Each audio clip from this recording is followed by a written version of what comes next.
¿3 o más abortos era la abortadora recurrente, doctora? Disculpe. ¿Cómo no te escuché? ¿Qué cosa? La abortadora recurrente era 3 o más abortos espontáneos, ¿cierto? Sí, esa es la definición por la ESRE y por la Asociación Americana de Medicina Reproductiva, ¿ya? Ya. Pero el estudio lo realizamos en aquellas pacientes que tienen 2 o más abortos, ¿ya? Ahí prefiero hacer la separación de conceptos.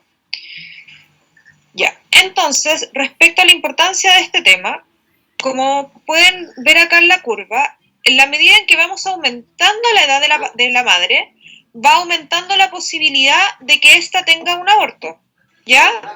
Antiguamente, el diagnóstico de embarazo se hacía de forma más tardía, por lo tanto las pacientes no se enteraban que tenían abortos, ¿ya? Como que ellas juraban como que eran reglas más abundantes o reglas más dolorosas, no se enteraban que probablemente esta menstruación que les parecía un poco más inhabitual era efectivamente un aborto espontáneo, ¿ya? Hoy en día, que ya se ha estudiado mucho más al respecto, sabemos que en la medida en que tenemos una mujer que se embaraza a una edad más tardía o a una edad más precoz, vamos a tener un mayor riesgo de aborto. ¿Se acuerdan que ayer hablábamos de las primigestas precoces y las primigestas tardías? Y que habíamos dicho que todas las patologías del embarazo se asociaban más a estas edades. Esto tiene que ver con lo mismo, ¿ya? Por lo tanto, al mismo tiempo se ha observado, como pueden ver en el gráfico de arriba a la derecha, que a mayor edad materna también tenemos mayor riesgo de embarazo ectópico, tanto de abortos inducidos además como de abortos espontáneos, y da lo mismo de si la mujer es nulípara o multípara, también con la edad va a aumentar el riesgo de aborto. Ahora, respecto a los factores de riesgo para un aborto espontáneo, tenemos la edad materna, factores reproductivos como por ejemplo pacientes con antecedentes de malformaciones mullerianas, pacientes con antecedentes de miomas submucosos, pacientes con antecedentes de uso de ciertos fármacos,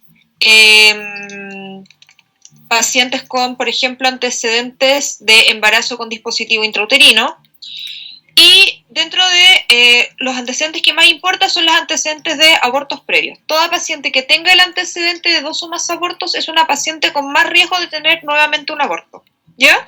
Como aparece ahí en la tablita.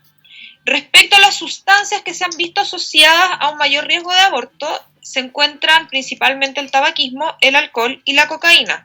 El tabaquismo y el alcohol en relación a su efecto vasoconstrictor principalmente, que alteraría de forma directa toda la formación circulatoria trofoblástica normal que necesitamos para que un embarazo sea viable. ¿Ok? Ahora, típica pregunta de las pacientes. Por lo menos de M-espiral. ¿Y la marihuana? ¿Qué creen ustedes? No. Yo creo que sí. Es que igual es una sustancia teratogénica. Entonces quizás no influye directamente en el aborto, pero como la naturaleza sabia y todo eso, con las deformaciones vienen los abortos generalmente. No sé cómo explicarlo, es más técnico, pero mira, yo creo que sí. El teratogénico es porque se ha visto de que la marihuana efectivamente aumenta el riesgo de cromosomopatía. Ya. Más que teratogénico propiamente tal, porque cuando hablamos de una sustancia teratogénica estamos hablando que en el fondo se formó un embrión con cromosomas normales y que se produjeron alteraciones en el camino. Acá viene en el fondo desde el ovocito o el espermatozoide alterado en adelante. ¿Ya? Y por otro lado también favorece tanto el tabaquismo como el consumo de marihuana el riesgo de embarazos ectópicos, principalmente por disfunción en la motilidad de las tubas uterinas. Ahora, el diagnóstico lo podemos dividir en 3 áreas: clínico, ecográfico y laboratorio.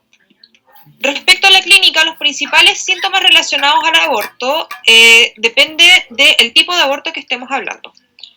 Hablamos de síntomas de aborto en toda aquella paciente que presenta un sangrado uterino sin modificaciones cervicales, ¿ya? Y puede o no presentar dolor, pero es más bien un dolor leve. Hablamos de amenaza de aborto en aquellas pacientes que no estamos seguras de la viabilidad de su embarazo, que puede tener un sangrado escaso, pero que no va a tener ningún tipo de modificación cervical. Hablamos de aborto en evolución en aquellas pacientes que van a tener dolor porque van a estar teniendo contracciones y van a tener desprendimiento en el fondo de toda esta unidad trofoblástica y que va a estar desplazándose hacia el orificio cervical interno. Eso de que sale en la tabla como definición de poco sangrado, la verdad es que es súper relativo porque a veces algunas pacientes sangran bastante y obviamente va a tener modificaciones cervicales. Aborto incompleto van a ser aquellas pacientes que van a haber tenido un cuadro de dolor, de sangrado abundante y que lo más probable es que eliminen tejido trofoblástico sin reconocerlo como tal, ya porque en el fondo van a por lo menos eliminar el saco gestacional, pero que no logran eliminar todos los restos ovulares. Por lo tanto, igual van a seguir teniendo modificaciones cervicales y la cuantía del sangrado va a ser menor a lo que inicialmente tuvo. ¿Se entiende? Sí. Aborto completo. En general, las pacientes cuando logran abortar completamente quedan a lo más con un dolor como que ellas lo describen como el típico dolor premenstrual, ya como una especie de dismenorrea. El sangrado es muy escaso y el cuello ya comienza a retraerse. Y en el caso del aborto retenido, las pacientes no presentan dolor, no presentan sangrado y no presentan modificaciones cervicales, y estas son las pacientes que nosotros generalmente hospitalizamos para ponerles misoprostol en el cuello del útero para provocar en el fondo estas modificaciones cervicales, para que tengan un aborto espontáneo, o para que, pues, si no lo logran tener espontáneamente, nosotros les realicemos o una aspiración o un curetaje. Las pacientes con aborto retenido... ¿Sí, dime? ¿El misoprostol se pone directamente en el cuello, las píldoras? Sí, los estudios han demostrado que el misoprostol tendría acción tanto por vía oral como por vía transrectal como por vía cervical. Generalmente lo que hacemos respecto a las pacientes con aborto retenido es entregar dosis transvaginal, ¿ya? Uh-huh. Y lo mismo que cuando inducimos en los trabajos de parto. ¿Por qué? Porque la dosis transrectal es más errática y porque la dosis es más lenta para lo que queremos lograr nosotros. ¿Es el único medicamento que usan? No, no es el único medicamento que se utiliza. Se puede usar también dinoprostona, que la dinoprostona la gracia que tiene es que viene con un dispositivo que dura alrededor de 12 horas de liberación de medicamento, pero es mucho más caro, el servicio público no cuenta con eso y la verdad es que en los hospitales públicos no lo vas a encontrar. Ahora, la gracia de la dinoprostona, por ejemplo, si tú estuvieras induciendo un trabajo de parto, es que tú podrías llegar a retirar en el caso de que presentes complicación producto del trabajo de parto. ¿Y otros medicamentos? ¿Cómo? ¿Y otros medicamentos, como por ejemplo, el metotrexato, creo que también lo ocupan? ¿Alguna vez leí eso? El metotrexato no se utiliza para los abortos que les acabo de mencionar. El metotrexato se utiliza para los embarazos ectópicos. El metotrexato, ya van a tener la clase de embarazo ectópico, pero el metotrexato se utiliza en aquellas pacientes con embarazos ectópicos que no sabemos que son embarazos ectópicos que no se encuentran rotos, que tenemos betas adecuadas de menos de 10.000, que tenemos embrión sin latidos, que tenemos pacientes hemodinámicamente estables y sin función hepática. En esos casos se utilizan. El metotrexato es un medicamento mucho más delicado, por así decirlo, que el misoprostol. ¿Ya? Y en el fondo lo que hace el metotrexato es deshacer el embarazo, por decirlo de alguna forma más vulgar. En cambio, acá lo que nosotros queremos hacer es sacar todos los restos ovulares intrauterinos, dejar una cavidad. ¿Cuándo tú podrías usar, por ejemplo, una combinación de metotrexato con misoprostol y raspado, por hablar de una especie de combo? Por ejemplo, en algunos embarazos cervicales. Vale, pero estamos hablando de casos excepcionales y que no tienen como mucho que ver con los contenidos que van a tener que manejar ustedes, ¿ya? Pero esos son casos mucho más excepcionales que en el fondo así es esa comunión de esos tres medicamentos. Aborto retenido, insisto, manejo. Yo tengo una paciente que le diagnostico un aborto retenido, que ya vamos a ver los criterios ecográficos de eso. Esa paciente tengo dos opciones. Ofrecerle a ella un manejo expectante que se llama, que es en el fondo decirle a la paciente que se vaya para su casa y darle la chance de que ella tenga un aborto completo por sí sola, y para eso en general nos damos un plazo de tiempo. La Católica realizó en algún momento un estudio en que comprobó de que yo podía dejar a una paciente desde que le realizaba el diagnóstico de aborto retenido hasta 6 semanas sin ningún tipo de complicación. No aumento el riesgo de una sepsis de foco uterino para la paciente por dejarla con un aborto retenido por 6 semanas. La mayoría de los estudios internacionales apuntan más hacia 4 semanas. En mi hospital y por lo menos en las clínicas con las que yo tengo relación, se trabaja con un máximo de 2 semanas, ya por tener una conducta un poco más aprensiva. Entonces tú le diagnosticas el aborto retenido a la paciente y la citas a un nuevo control ecográfico en 2 semanas para saber si logró tener un aborto completo o no. Si no logró tener un aborto completo, la hospitalizas, le introduces el misoprostol, dependiendo de la edad gestacional del embrión o feto, la vas a hospitalizar para 200 microgramos de misoprostol o 400 microgramos de misoprostol. En el caso de todos los fetos sobre las 12 semanas, no se manejan de forma expectante. Se hospitalizan sí o sí. ¿Por qué? Porque tienen calota. ¿Ya? Por lo tanto, sabemos que ahí sí o sí van a quedar probablemente restos trofoblásticos en el fondo intrauterinos y que por lo tanto son pacientes que se van a beneficiar de un raspado. Si yo fuera de la onda supernaturalista y no quiero utilizar ni misoprostol ni inoprostona, ahí ya la tercera opción es usar laminaria.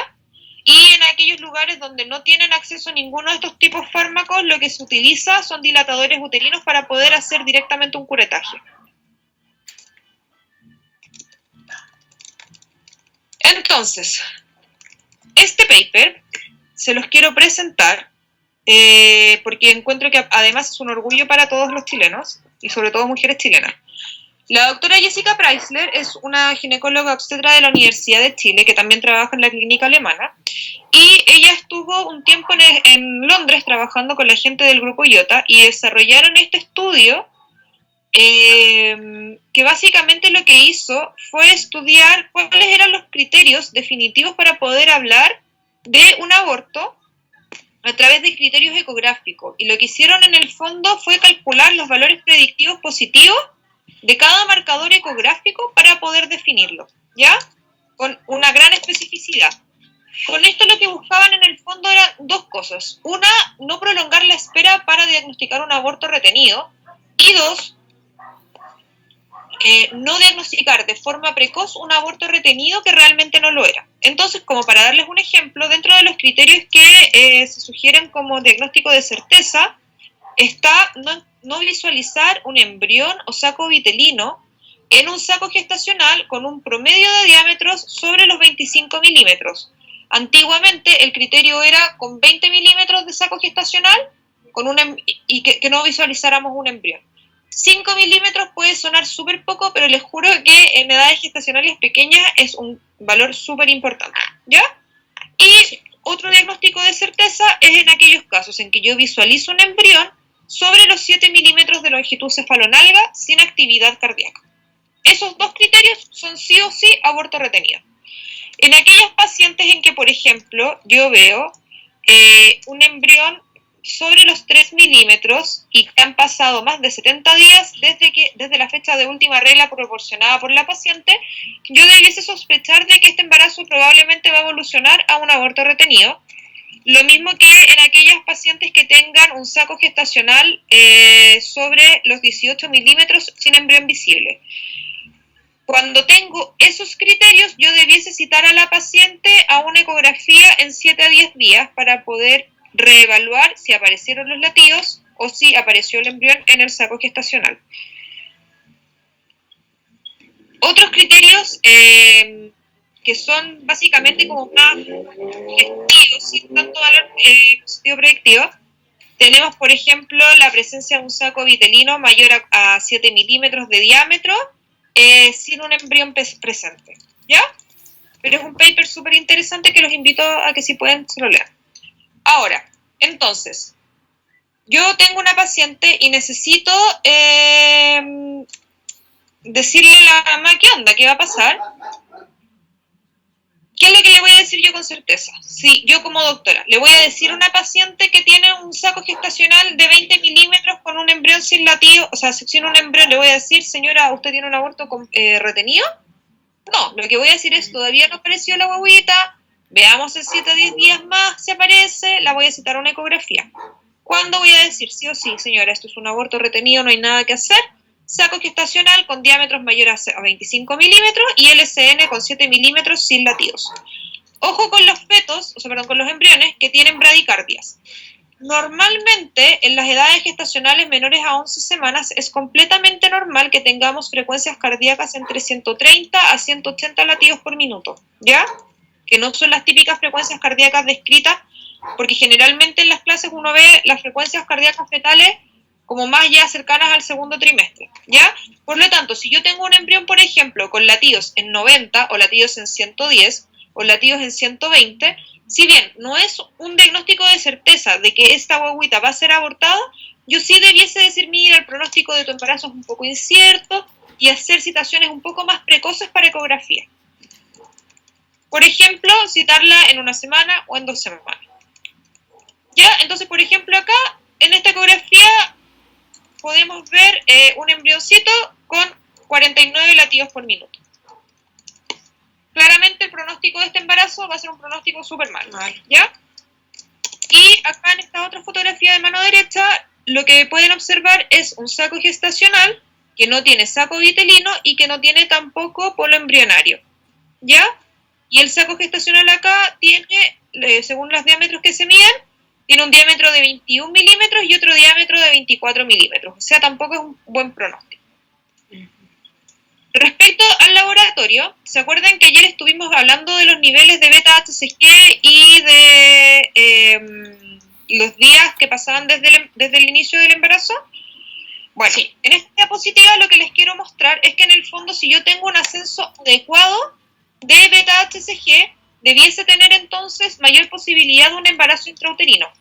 En el 99% de las pacientes voy a tener a los 2 días un ascenso por sobre el 60% de beta-HCG respecto a la medición anterior que yo haya realizado. En caso de aumento de beta-HCG en 48 horas sea de menos de un 60%, yo debiese sospechar en un embarazo ectópico. Y en el caso de un estancamiento de beta-HCG, perdón, denme un segundo, lo siento. Sí, claro.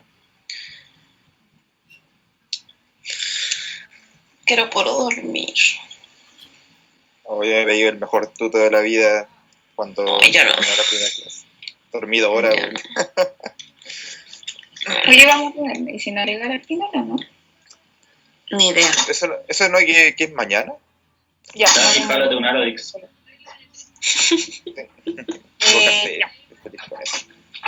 Entonces, en el caso de que yo tenga un estancamiento de la beta-HCG o una disminución de la beta-HCG, yo tengo que sospechar entonces, y diagnosticar un aborto. Respecto a etiología de los abortos, tenemos factores fetales, principalmente anormalidades cromosómicas. Se ha estudiado de que la mayoría de los abortos espontáneos del primer trimestre se deberían a alteraciones cromosómicas principalmente, aneuploidía en un 85% y triploidía en un 10%, algunas anomalías congénitas como las bandas amnióticas y factores teratogénicos, tanto farmacológicos, sustancias, como algunas enfermedades, por ejemplo, las pacientes diabéticas insulino requirentes, sobre todo las mal compensadas, tienen mayor riesgo de aborto espontáneo, ¿ya? Porque precisamente tienen más alteraciones fetales. Respecto a los factores maternos, tenemos las malformaciones uterinas, como por ejemplo el septum uterino, mioma submucoso, enfermedades maternas, infecciones, por ejemplo, listeria, toxoplasma, parvovirus, herpes, etc. Algunas enfermedades maternas como el hipotiroidismo, pero no estamos hablando de un hipotiroidismo subclínico por si acaso, estamos hablando de pacientes full hipotiroidea, la diabetes y las trombofilias.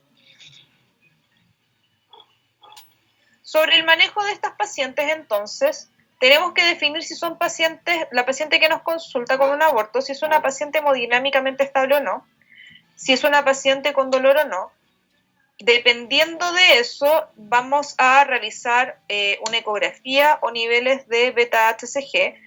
En el caso, por ejemplo, de aquellas pacientes que les realicemos una ecografía y que no encontremos un embarazo intrauterino, como ayer les comentaba, si tengo una beta-HCG sobre 2000, yo debiese sí o sí observar un saco gestacional intrauterino. Si no lo encuentro y es una paciente hemodinámicamente estable, es una paciente que yo puedo citar en 48 horas más para repetir la beta-HCG y ver la curva de ascenso. En el caso de aquellas pacientes hemodinámicamente inestables, lo que yo debiese considerar entonces es realizar una laparoscopia diagnóstica, porque lo que más probable es que sea un embarazo ectópico roto, ¿ya? Sí. Y si tengo una paciente, por ejemplo, hemodinámicamente estable, pero con dolor, también debería yo considerar una laparoscopia, ¿ya? Ya. Contraindicaciones del manejo expectante en las pacientes con aborto retenido. Como les dije, fetos mayores a 12 semanas, yo hago el diagnóstico y admito a la paciente para el misoprostol. Pacientes que no tengan posibilidades de acudir de forma expedita al hospital en caso de una urgencia. O sea, siempre pregúntenles a las pacientes a cuánta distancia viven del hospital y si tienen posibilidades de que alguien las traiga en caso de... Y obviamente todas aquellas pacientes que tengan signos de aborto séptico. En el caso de los pacientes con aborto séptico se realiza una cobertura antibiótica de por lo menos 48 horas con antibiótico endovenoso antes de realizar el curetaje, porque si no corremos el riesgo de que la paciente sufra o una perforación uterina o que ese útero no se retraiga de forma adecuada y que por lo tanto tenga un compromiso hemodinámico importante y que terminemos incluso en una histerectomía. Acá le puse en unas fotitos ejemplos de cómo se realiza el legrado. Entonces lo que nosotros hacemos normalmente, acá lo muestran con espéculos, pero habitualmente en las cajas ginecológicas no vienen espéculos estériles, entonces lo que utilizamos son valvas, ¿ya? Ponemos una valva anterior y una valva inferior, pinzamos el cuello con, o sea, dependiendo de cómo se encuentre el cuello, puede que lo pincemos con una PSI o con una Fester. Si está dilatado va a ser más fácil hacerlo con una Fester y es menos dañino, sino con una PSI para poder franquear ese cuello y asegurarnos que no vayamos a perforar. Si no logramos tener una dilatación adecuada con misoprostol, vamos a introducir un dilatador cervical como se ve en la segunda foto, y ya teniendo el cuello dilatado, uno ingresa con una cucharilla, dependiendo del grado de dilatación cervical es el número de la cucharilla. Las cajas vienen normalmente con cucharillas desde el número 1 hasta el número 10. Y en el fondo la idea es hacer un legrado uterino prolijo por todas las caras uterinas hasta sensación de cavidad vacía. El AMEU, que es esto de acá, básicamente consiste en una sonda de aspiración al vacío, que lo que hace es aspirar todo el contenido intrauterino. ¿Cuál es la desventaja del AMEU respecto al curetaje? Que con el AMEU yo no logro percibir yo como operador esta sensación de cavidad vacía que yo les refería. Por lo tanto, necesito hacer sí o sí una ecografía cuando creo que terminé mi procedimiento, porque si no corro el riesgo de haber dejado restos ovulares. La ventaja es que tengo menor riesgo de perforación uterina. Sobre el aborto séptico, vamos a considerar aborto séptico toda aquella paciente que tenga diagnóstico de un aborto, de cualquiera de los tipos que les mencioné, más fiebre. Y siempre como un gran factor de riesgo son las pacientes con aborto, que tengan un aborto con DIU. Las pacientes con aborto con el DIU en sí en realidad es un factor de riesgo para infecciones y por lo tanto para un aborto retenido, o sea, para un aborto séptico. Perdón. Y acá se habla de las 5P, que tenemos la pirexia, que es la fiebre, el dolor, pain, el pulso taquicárdico purulento por el flujo, y se me olvidó la quinta, no se las puse. Era pain, pulse, purulent, pirexia y pressure. El paciente que puede estar hipotenso, ¿ya? Entonces, en todas las pacientes que yo tengo una sospecha o diagnóstico de aborto séptico, lo que debo hacer es hospitalizar a la paciente, indicarle una monitorización continua, asegurarme que tenga una buena hidratación, ¿ya? Y el cálculo de la hidratación, recuerden chicos, que se realiza por kilo peso real en el caso de las pacientes sépticas. tratamiento antibiótico vía asociado, y a las 48 horas de cobertura antibiótico, la evacuación uterina, ¿ya? Considerar el uso de drogas vasoactivas y corticoides si fuese necesario, ojalá que no, y recordar que las principales etiologías tienen que ver con enfermedades de transmisión sexual y en el caso de las pacientes con aborto provocado con Clostridium perfringens, ¿ya?